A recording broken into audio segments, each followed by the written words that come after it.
ভিক্ষুক রাস্তা দিয়া যায় আর জমিদারের পুত্রবধূও যায়।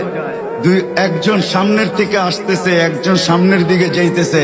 দুইজনের ক্রসিং এর সময় ভিক্ষুকের গায়ের কাদা জমিদারের পুত্রবধূর গায়ে লেগে গেছে। সে দুনিয়া আন্ধার করে ফেলছে, স্বামীকে ডাইকা নিয়ে আসছে, বলছে ভিক্ষুক আমার কাপড় নষ্ট করে দিছে। সে শুধু ভিক্ষুক ছিল না, বৃদ্ধ ছিল। বৃদ্ধ ছিল না শুধু, জীর্ণ ছিল, শীর্ণ ছিল। শরীরে কাপড় ছিল না, ফাটা চিরা কাপড় ছিল। পায়ে জুতা ছিল না, পেটে ভাত ছিল না। জমিদারের পুত্র সইতে পারে নাই, যৌবনী শক্তি সয় তো সয় কি কইরা। তার স্ত্রীর গায়ে ভিক্ষুকের কাদা, বস সমগ্র শক্তিকে হাতে জমা করা, একত্র করা বৃদ্ধের গালে বসায়।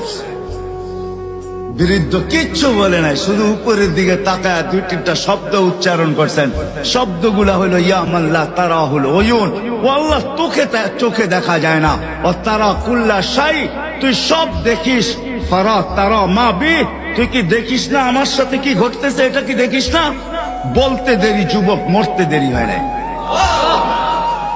জমিদার চলে আসছে, প্রতিশোধ নিবে।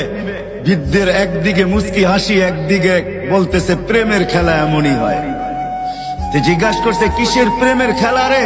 বলছে ওর প্রেমিকার গায়ে আমার কাদা লাগছে, পায়ের কাদা লাগছে, ও সইতে পারে নাই। যৌবনী শক্তি দিয়ে আমার বৃদ্ধ গালে বসায় দিছে। আমাকেও একজন ভালোবাসে, সেও সইতে পারে না, সেও সইতে পারে না। ও তো থাপ্পড় দিয়া খেলতো, সে জান নিয়ে নিছে, জান।